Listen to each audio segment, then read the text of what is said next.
x plus c form. So, x squared plus 7x plus 12 equals 0.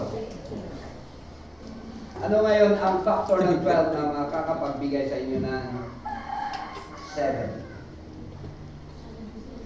Dami factor ng 12, 3 pairs. You have 1 and 12, 1 and itself, you have 2 and 6, you have 3 and, anong pares ng 3? 4. Oh. So, saan doon ang makakapagbigay sa inyo ng 7? 3 times 3 and 4.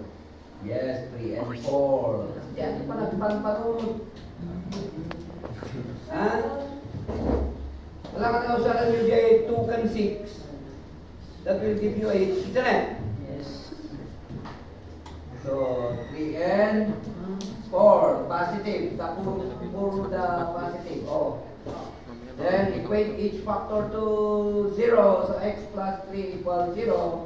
X plus 4 equals 0. Then, x is equal to negative 3.